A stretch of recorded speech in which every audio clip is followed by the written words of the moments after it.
ବନ୍ଧୁଗଣ ଟିଜିଟି ଓଡିଆ ପାଇଁ ମୁଁ ସପୋର୍ଟ କରିକି ଗୋଟେ ଭିଡିଓ କରିଥିଲି ଯୋଉଥିରେ ଅନେକ ପ୍ରଶ୍ନ ଆସୁଛି, ଅନେକ ନେଗେଟିଭ କମେଣ୍ଟ ଆସୁଛି ଯେ ଆମେ ଚାହୁଁଛୁ ଟିଜିଟି ଇଂଲିଶ ହଉ। ଡେଫିନେଟଲି ମୁଁ ବି ସପୋର୍ଟ କରୁଛି। ଆମର ଯୋଉ ଏଜୁକେସନ ସିଷ୍ଟମରେ ସ୍ପେସିଫିକ ସବଜେକ୍ଟ ପାଇଁ ସ୍ପେସିଫିକ ଟିଚର ରୁହନ୍ତୁ, ଟିଜିଟି ଇଂଲିଶ ରୁହନ୍ତୁ, ଟିଜିଟି ଇଂଲିଶ ପଢିବା ପାଇଁ, ଟିଜିଟି ସୋସିଆଲ ଷ୍ଟଡିଜ ରୁହନ୍ତୁ, ସୋସିଆଲ ସାଇନ୍ସ ପଢିବା ପାଇଁ, ଟିଜିଟି ଓଡିଆ ଟିଚର ରୁହନ୍ତୁ, ଓଡିଆ ପଢିବା ପାଇଁ। ଅଲରେଡି ତ ଆମର ସାଇନ୍ସର ପିସିଏମ ସିବିଜେଡ ଅଛନ୍ତି, ଅଲରେଡି ହିନ୍ଦୀ ସାଂସ୍କ୍ରିଟ ଅଛନ୍ତି, ପିଟି ଅଛନ୍ତି। ତାହେଲେ ଆର୍ଟ୍ସ କୁ କାହିଁକି ଏତେ ଅବହେଳା? ମୁଁ ସହମତ ଯେ ତମେ ଚାହୁଁଛ ସ୍ୱର ଉଠେଇବା ପାଇଁ, ମୁଁ ଉଠେଇବି।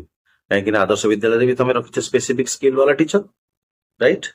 ତାହେଲେ କେବଳ ସରକାରୀ ସ୍କୁଲରେ ଆଉ ଏଡେଡ ସ୍କୁଲ ମାନଙ୍କରେ କାହିଁକି ରହିବେନି? ଡେଫିନେଟଲି ମୁଁ ସହମତ। ମୁଁ ଟିଜିଟି ଓଡିଆକୁ ସପୋର୍ଟ କରିଥିଲି, ବଟ୍ ଯିଏ ବି ଚାହୁଁଛ ନା ଟିଜିଟି ଇଂଲିଶ ଆଉ ଟିଜିଟି ସୋସିଆଲ ଷ୍ଟଡିଜ ହଉ, ଡେଫିନେଟଲି ହବା ଦରକାର, କିଛି ଅସୁବିଧା ନାହିଁ, ରାଇଟ? ଆଉ ଫାଇଦା ହିଁ ହବ, ସେଟା ହବ ଆମ ଏଜୁକେସନ ସିଷ୍ଟମ ଷ୍ଟ୍ରଙ୍ଗ ହେଇପାରିବ। ଗଭର୍ଣ୍ଣମେଣ୍ଟ ସ୍କୁଲ ଉପରେ ପିଲା ଡିପେଣ୍ଡ କରିପାରିବେ, ପ୍ରାଇଭେଟ ସ୍କୁଲର ଭ୍ୟାଲ୍ୟୁ କମିବ ନାହିଁ। ମୁଁ ସପୋର୍ଟ କରୁଛି। ଯଦି କିଏ ଚାହୁଁଛ ସ୍ୱର ଉଠେଇବା ପାଇଁ, ମୁଁ ଅଛି ତମ ସହିତ, ଏକମତ। Thank you.